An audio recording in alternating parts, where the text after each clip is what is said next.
Sherry Sturman, Director of Crayola Education. Thank you for joining Harper Kids and Crayola in this Read Along, Draw Along program that helps children enjoy great stories and the illustrations that bring them to life. So get cozy, grab some drawing supplies, and get ready for this interactive story session. I'm thrilled to introduce today's author, Lucky Diaz, and illustrator, Micah Player. Let's learn a bit about each of you. Lucky, you grew up in Los Angeles. Tell us how your childhood neighborhood inspired this story and why 8th Street in LA is such an important place. Well, I'm so grateful to be here. So thanks for having me first off. But yeah, so Los Angeles has a very special place in my heart, especially 8th Street. It's so very important because when my father arrived from Mexico in the 70s, he actually arrived to the very same block that my own family lives on. My parents moved to Northern California and we lived there for quite a long time. But when my wife and I and our children live in Los Angeles and we got a new place in Koreatown, it had never occurred to me that my own father had lived on the same block. So it was really special because he knew a lot of the shops that were still there, and the community still resonates pretty much the same as it did 40 years ago. And so 8th Street is a special place in LA. It's the heart of immigrant street food vending, and I really feel that this story, PaleteroMan, honors that tradition and my Mexican heritage and just the sense of community in that part of Los Angeles. And it brings a little bit of, when you see the illustrations by Micah in the book and the story, you get a little piece of that. And whether you're in New York City or in Pennsylvania or in the Midwest, you get to open that and all of a sudden you're right on 8th Street in LA, in K-Town, smelling, seeing, and experiencing the flavors of our beautiful community here in Los Angeles. And the opening lines of the story say that LA is the city of dreamers. Why is that an important way to start this book? What do dreaming and community have in common? It's funny that you asked me that because in the book, it is my favorite. It is my favorite passage in the book. And in the hottest month, on the hottest day in the city of dreamers, California, LA. And, the California dream really resonates with me. It resonates within my family, and the promise of hope and sunshine is something that's really so very special to our family and my own girls, and creating art, because when you think about creating, you think about dreams and making those things realized. And the promise, I feel that California and LA specifically has always been a destination for dreamers, and even is now. And it's a multifaceted meaning of dreamers, right? And immigrants and strangers and people of all walks of life coming to Los Angeles to reinvent themselves. And that's so exciting. And that dream resonates and lives so much to this day in Southern California, and especially in Los Angeles. And I think that's why, opening the book and welcoming, this story with all these dreamers in this community is really exciting and something that's very special to me. And dreaming and dream makers, that's such an important part of creativity and art. Wonderful. So speaking of art, Micah, your art brings characters to life and it's so full of energy and joy. You too lived in Southern California before moving to Utah. How did your years in California influence the scenes that you drew for the book? This is stuff that Lucky and I talked a lot about. We've been friends for a long time, and the opportunity to do this book was sort of like a dream for us, being able to sort of connect again after I had moved back to Utah. But my time in California was interesting. I actually spent 2 different periods. When I was a little kid, my family lived on the Central Coast in San Luis Obispo. And then later in my life, after I finished college, my wife and I moved to Southern California. And I was just blown away by coming back to the color of California. So like when I lived there as a kid, it sort of soaks into you, the sort of like the certain tint of green, the warmth and the blues. There's just something about it that is, maybe there's something in the air, maybe it's the way the light refracts through the ocean, that just colors everything, and it makes everything a little warmer, a little brighter. You know, it's the Golden State, right? So that gold is all over. And it's interesting because Crayola, you know, is so like linked to so many of our experiences as kids making art, right? So like that elementary school art palette where you have green, yellow, blue, brown, you know, you like have this like line of these sort of iconic Crayola colors. When you shine California's light on those colors, they all kind of warm up. So that became something that I got really sort of enamored with during my time working in California. And also during that time, I did my first book, Chloe Instead, and its follow-up, Lately Lily, and like all of those books kind of have a warm kind of palette. And during the same time that I was kind of starting my career as a kids book illustrator, Lucky was starting his career as a kids musician, right? And we connected during that time. I worked on Lucky's, all of Lucky's sort of like original album covers and the promotional art for the Lucky DS and the Family Jam Band. And that was the early beginning of our friendship, was through a mutual friend, Tilt, who introduced us, and we just hit it off immediately. So when it came time to do PaleteroMan, it was like, we're gonna really amp up that feeling of like being washed in California sunshine on a hot summer day. Beautiful. The warmth and the golden lens really does radiate throughout the palette. Love it. So Lucky, thinking about some of your big ideas in the story, so many messages about community and kindness. Tell us what the main themes were as you were thinking of ways to celebrate the sweetness of summer and the community. I believe at the heart of this story is the story of heroism and the unsung heroes in our communities. And, you know, in this story, the unsung hero is the community, but also the paletero and the immigrant hero. I think it's something that there's thousands, if not millions, obviously, in this country, in this world, of unsung daily heroes in our lives. And like a school teacher, like the ice cream man, el paletero, el taquero, the person that bags our groceries. You know, we often just say, oh, we take them, oh, they're there. But there's small acts of heroism. And in this story, there's, you know, small acts of kindness, you know, and the kindness, you know, kindness is equated to heroism. And like, we can all be more kind. And I think in our communities, especially in these days, you know, small acts of kindness sometimes resonate in much larger ways than we ever recognize. And it's something that I love to see in this story, and it reminds me that I have to remember that sometimes small acts are amplified, and it's a huge domino effect, and we all live in this ecosystem where we all count on each other, because we all come into we live in this world, and every single one of us, you know, comes to a point where we need some help. And I think that that's the sweetest thing, that sense of relief. More kindness equals more heroism. Beautiful. What a great segue. Please read the story for us. You've whet our appetite for this sweet story. Here it is, PaleteroMan. If you open this book, I'd be remiss if I didn't open up to the title page, which is this beautiful title page of a boy on his quest for a paleta. And then you see this beautiful landscape of Los Angeles.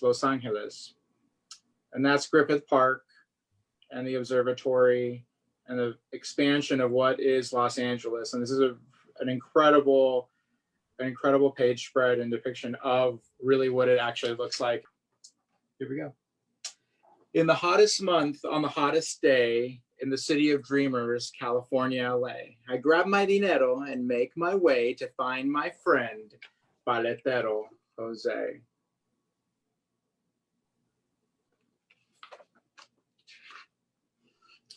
Pushing his cart full of treats, bailando he dances to mariachi beats. He has dozens of flavors, I can already taste. Will he have my favorite? There's not a second to waste. You see this gorgeous paleta cart. Oh, I can already taste the delicious paletas he's dreaming of.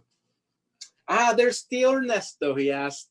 Tamale today? No, gracias, tío. Where's Paletero Jose? Ring, ring, ring. Can you hear us call? Paletas for one, paletas for all. And that's a slice of 8th Street. The beautiful fresh cut flowers. And Tío Ernesto, of course, is selling tamales. Un aroma is calling, caught in the breeze. It's a barbecue smell coming from Miss Lee's. Hola, querido. Would you like a sample today? No, gracias, señorita. Where's Paletero Jose? He is so excited about paletas, he won't even stop for a Korean barbecue taco. That's how excited Yes. our protagonist is today. Ring, ring, ring. Can you hear his call? Paletas for one, paletas for all. The only way to beat this heat is with an icy cold paleta treat.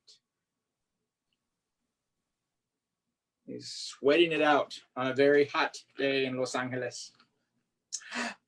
There's my friend from the bike shop. Lo siento, Frank, there's no time to stop. Ring, ring, ring. Can you hear his call? Paletas for one, paletas for all.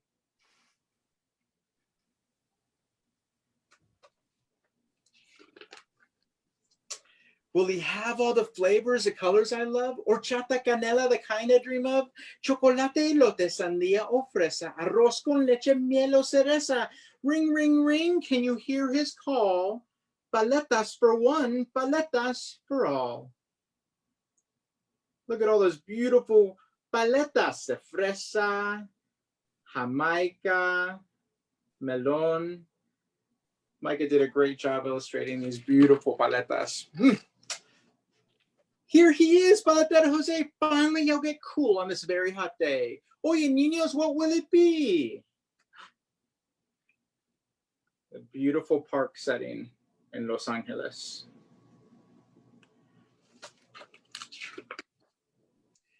He has all my favorites. Can it be true? Chocolate, vainilla, y melon too. But today, I like piña. Do you have that sabor? He smiles a big smile. Claro, para ti el mejor. I reach into my pocket to pay for my paleta. He is stoked. That means excited. Yes. For you non-Californian slang speakers. Mi dinero, my money, está perdido. It's missing. It's lost. ¿A dónde se ha ido? What will I do? What can I say? How can I buy my paleta today? Oh, man. Really needs his dinero. What are we going to do? And just at that moment, who do I see? My neighborhood friends, Tio Frank and Miss Lee. We called out your name when we saw your coins drop, but you must have not heard us because you didn't stop. Muchas gracias, amigos. What will I have done? I guess I dropped my money when I was on the run. He was so excited and distracted to get to the paletero that he dropped all his money. But luckily, his community friends helped him out. Kindness for all, shouts Paletero Jose. I have a surprise that will brighten your day. Oye, amigos, paletas on me. Because of your kindness, the paletas are free. They're free, everyone. Gratis. I just want to make him talk like that. Whether it's stormy or whether it's sunny, whether or not you have any money, I'll always help out an amigo in need. Yo te prometo, an amigo indeed. You can see all the beautiful acts of paleta kindness that are happening here, sharing all the paletas all across the park with all of our special friends from all different backgrounds, which is amazing. In the hottest month, on the hottest day, we have fun in the sun with Paletero Jose. Ring, ring, ring, we can hear his call. Paletas for one, paletas for all. A beautiful park setting in Los Angeles, California.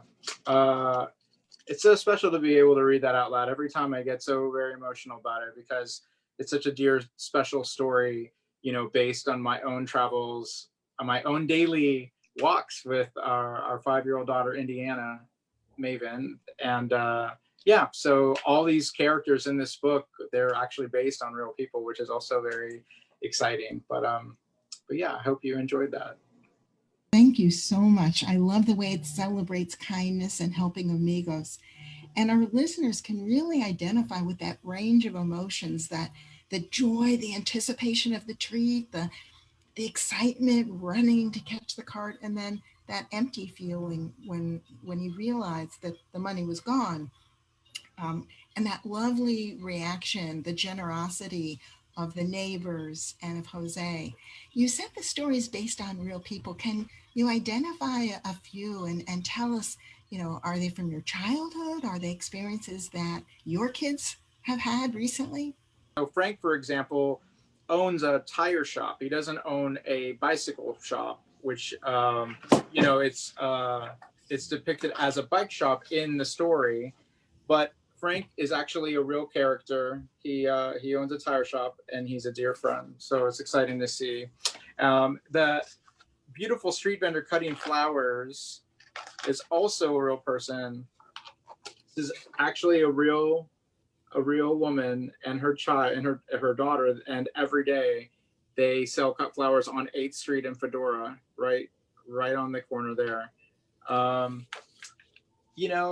Jose is my brother's name. And I think that there's also, I think it's funny because, and I know that Micah can speak more towards this, but the narrative that's made by the illustrations is so very important. And Micah really picked up on the brotherly love of El Paletero, which we have here. And, I have my twin brother, Jose, is a very special person to me. And yeah, so these characters resonate in my own children's lives. They are real people, and it's exciting to have my girls read the book and recognize their friends, essentially. And Mike had mentioned earlier, the person that introduced us, Till, he is right here, and he is sitting in the swan boat at Echo Park forever. So it's really special to see him there. But yeah, so it's these characters resonate with us on a daily basis, even still. So in real life. Lucky, in addition to your talents as an author, you are a Grammy Award-winning musician.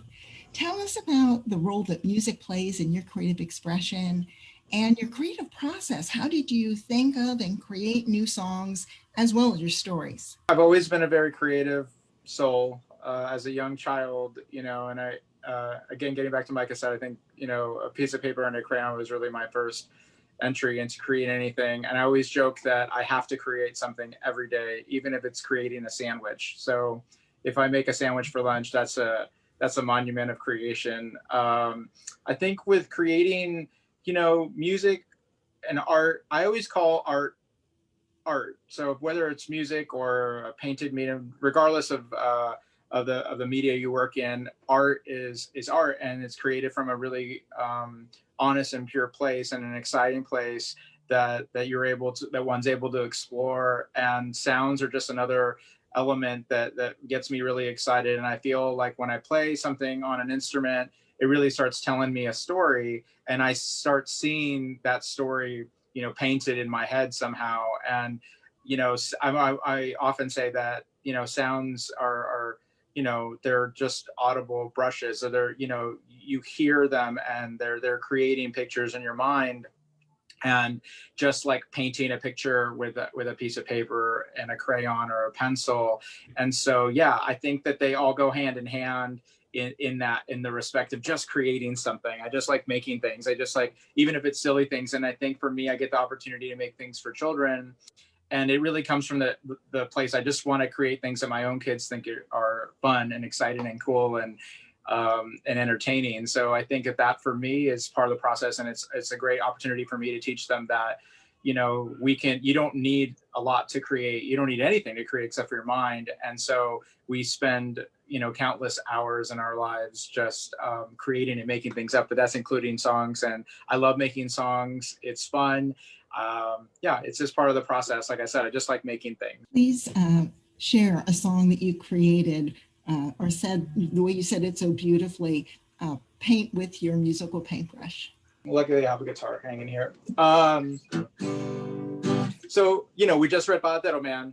Here's a song that can go with it. And I usually do a grito. So grito it sounds like this. Ring, ring, can you hear his call? Paletas for one, paletas for all. PaleteroMan.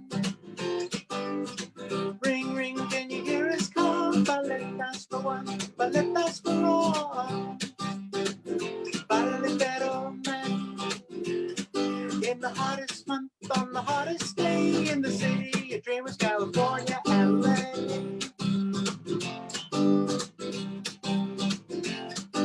I grab my dinero and make my way to see my friend Paletero Jose.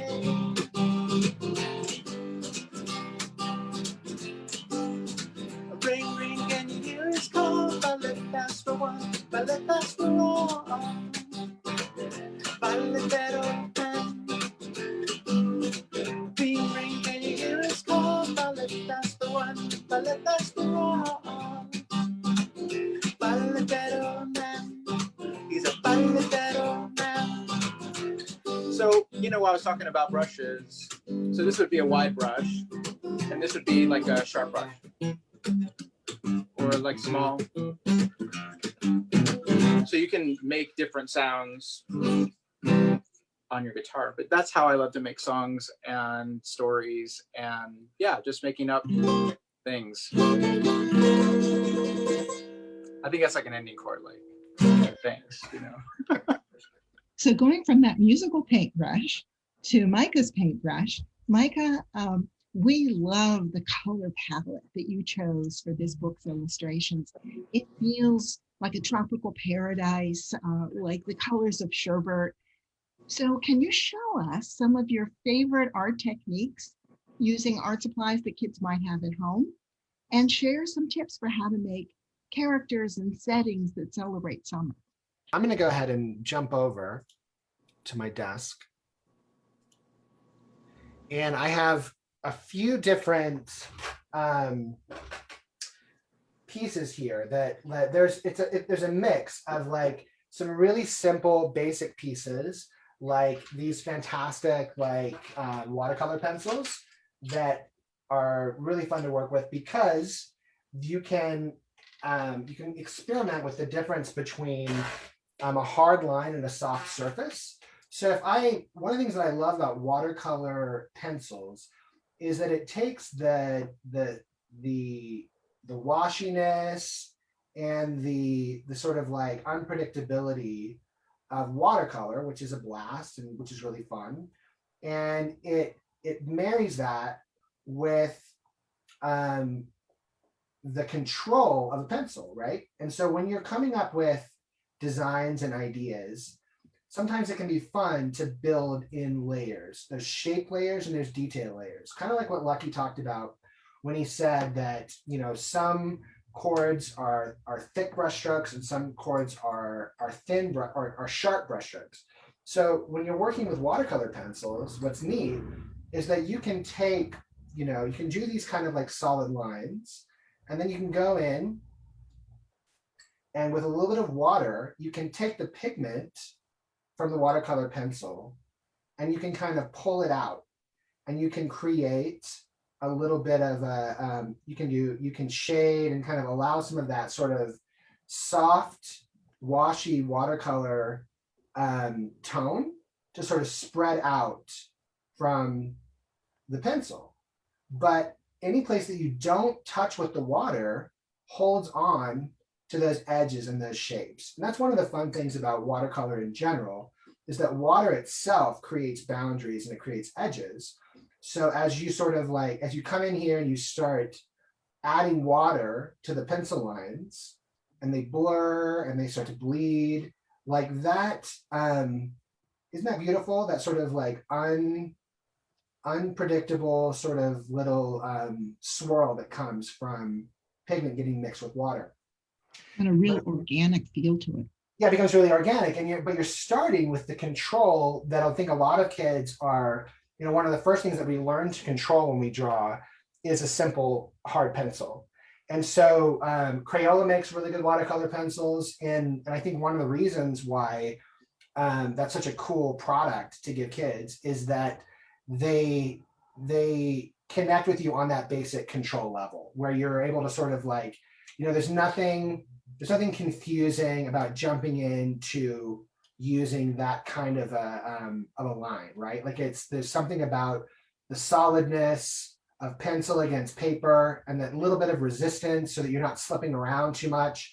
That's really great for sketching. And so everything that we do as illustrators or visual artists starts usually with a sketch, with kind of like a rough idea about what we want to do. So if I'm going to do like a rough sketch of this person who's just kind of hanging out, I don't know what it is, but every time that I draw, I always end up doing like a little polo collar. If my brain is set to autopilot, kid's gonna wear a polo collar. I don't know why that is, but it's the truth. Anyway, so once you go in there and you draw those lines, again, you can come back in with water, and that becomes shading, right? If you just kind of like run the water just underneath the line of that polo collar, it gives it a little bit of depth. You run a little bit underneath the line of his chin, and it gives it just that little bit of shading and depth. Same thing going here on the sleeve. You just kind of like trace the line that you already did with your pencil, and you can pull out these simple little details. A little bit of water, and we can add here that, and it makes the pigment spread out and create sort of a little shadow underneath his shirt that adds some depth. So this is one of my favorite things to sketch with is a watercolor pencil. And then you can dab in where it's darker and you can grab those little details. So now as that dries, and watercolor dries really fast, you can go back in, and this is where layering comes in. You can add hard details back on top of those washes. And the hard details don't have that little bit of washiness that's coming from the watercolor. So you're preserving those kind of like those hard lines. Like I mentioned earlier, my favorite flavor for paleta is sort of like a strawberry, strawberries and cream. And I'm gonna start with this red marker and just draw a simple shape. Paletas tend to come in sort of like wide, flat shapes. I like to do what I call a doorway paleta, which is kind of like an arch at the top and straight sides and a flat bottom. Kind of like I was just thinking it just looks delicious to me, but let's get to it. So, but what we think about as artists with, when we're doing color is building up. So, you think about things in shapes instead of just simple lines, think about shapes. So this is now, I've defined the whole shape of that paleta. And I can now go in and start adding details. And just like how over here, when I added that wash, and I can add a dry detail on top, when you use different media together, that's sort of like a water-based marker. I think that's actually, if you're looking for some of these supplies yourselves, that's called a brush pen. So Crayola makes some really nice brush pens. What's interesting about Crayola's supplies is they're really affordable, and so that's kind of cool. So think about how you can jump in and start learning with these tools. That's a wet media that's been laid down with the marker. But when you take something that is that's dry, and you can build kind of on top of that wet media as it dries. You want to be careful to let it dry so that it can get a little bit of a tooth back onto the paper. But look at how now this part here is dry. I can add white detailing kind of on top of that color. Isn't that cool? I'm seeing the texture. Cool. That's beautiful. Isn't that fun? So yeah, so it creates this sort of like, you can start adding some depth by taking the brightness of a dry media, and usually in a lighter color, like to get that light tone, and add that on top of the red, or on top of the wet color that's underneath. Now here, This combines some of the properties of like a dry media and a wet media, because this is a permanent marker. So be extra careful with this one, right? This is a permanent marker. So the permanent marker has a really easy time going over the top of anything. It's kind of like the king of pigment, right? It can get in there and make its voice heard no matter what is underneath it. So I'm going here to add that little, there's a little shadow right there. And just like how I added the light color with that dry pigment, I can add some dark color with this permanent marker. And we can say, okay, cool, this is the underside of the paletta. You can go in here and add like a little bit of wood grain, so that a lot of illustrations about giving clues and symbols. So our eye automatically knows. I don't have to draw a perfect wood grain for my eye to go, oh, that's wood, right? Because when you add those simple little dash lines in the stick, it's like a shortcut to your mind that tells you, oh, okay. And that's really what illustration is about, is giving you little hints and giving you little clues to what you're looking at.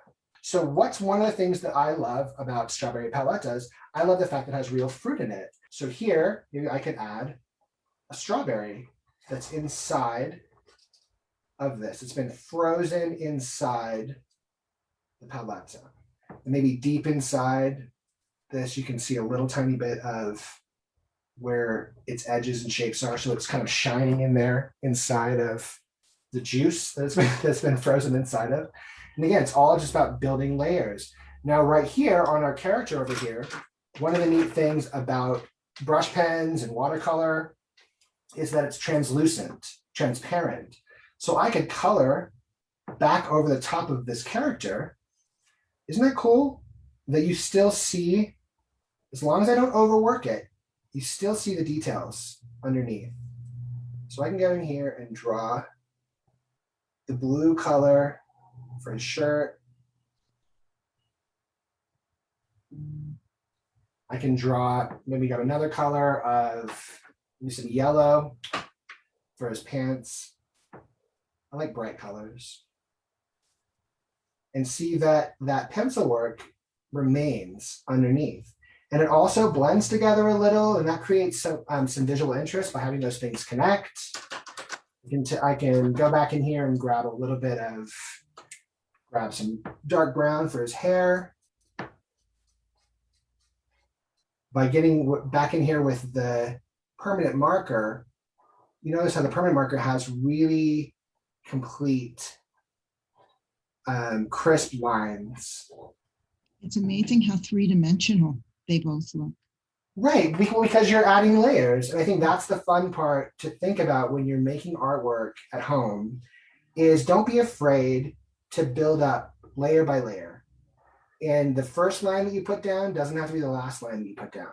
So that's just a quick sort of like example of building up in layers from a sketch to sort of more solid finished color, and blending together dry materials with wet materials. And if we wanted to, we could add, white stripes on his shirt. That's kind of a cool technique, is just rich, solid colors with simple dry media overlays. You can get all kinds of effects out of that. Now that you've seen Micah's illustrations, it's time for you to draw. So grab your colored pencils, your paintbrush pens, your markers, paper, and think about the treats that bring you joy, the ways you celebrate summer. Decide on a setting for your artwork. If you're going to be running past street vendors in a city, or in that cool forest that we saw in the beginning of the book outside of town, where is your summer adventure going to occur? Who's your main character, and what kind of food are they going to enjoy? After this session, you'll have plenty of time to finish your sketch and share it in the comment section of the video. While Micah and the kids of all ages are drawing, I just want to remind the parents and the teachers who are with us today to sign up for our free monthly resource newsletter. The tips are going to make colorful learning fun, and they'll be delivered right to your email box every month. Child is running in the story, running to the cart, hoping that Jose will have his favorite flavor. So I'm sure each of you have your favorite flavor. Can you tell us about that and a tip for beating the summer heat? Sure. My favorite flavor is horchata, which is kind of like it's like a rice milk, cinnamon, sugar kind of drink, and then it's frozen. I like it because it's cinnamony and sugary and milky and a little bit indulgent. It's also a drink. So it's a Mexican drink that you usually have on a hot day. You would have it with tacos or something, but it's so delicious. It's like the icest, coldest, sweetest milk you ever had. So yeah, it's so good. I can't, even talking about it makes me want to go to El Paletero today and get one. But I think that my only tip for choosing a flavor is to sometimes maybe just pick with your eyes. I think that paletas are generally, the more beautiful, interesting looking they are, the more interesting and beautiful they'll taste. So I think that's my only tip. How about you, Micah? That's good advice, right? It's like it's honest advertising. Like if it It looks really right, is. it's gonna be great. Well, I mean, I think my favorite paleta, which is a very special thing. I mean, it's not a popsicle. Don't let Lucky hear you say that. It's like True. the idea of like fresh ingredients that like really that come from somewhere that you can recognize. It's not like sugar water that's like put in a mold and whatever. So like for me, my favorite paleta is like strawberries and cream, right? So it's like it's like this, the best, lightest kind of strawberry ice cream you can imagine, with like whole chunks of strawberries in it. And it's just like he said, with the way he reacts to horchata is how I react to strawberries and cream. It's like I just and I think maybe it's because I started out as a kid loving dreamsicles, and then to beat the heat, tip for kids. Like I think last time we talked, Lucky and I were joking about like just freeze something and eat it, right? like because when we were kids, we would like make our own popsicles and paletas and like whatever. If you don't have access right away to a PaleteroMan or or an ice cream man, or you don't have a close ice cream shop on the corner you can go to or whatever, just find something that you like in your house, put it in a cup, put it in the freezer. Freezer, that's great advice, later. Micah. Yeah, that's really good. Yeah, no, that's good. So before we close, I'd just like to ask one last bit of advice that each of you would like to share with our listeners today. Should we start with you, Lucky? The only advice that I can really bestow on anyone is to never give up and to always create, and to not judge your creations and let them just speak for themselves. Because when you're making things, they'll change and evolve and become other things. And all these components at some point will collect and become one great thing. And so if you're creating and drawing, just keep drawing, keep singing, keep writing songs, keep making things up, keep having fun. You know, I always joke that I've been making it up since the day I was born, and that's all I do is make stuff up. When someone asks me what I do, for a living, I just say I make stuff up. That's all I do every day.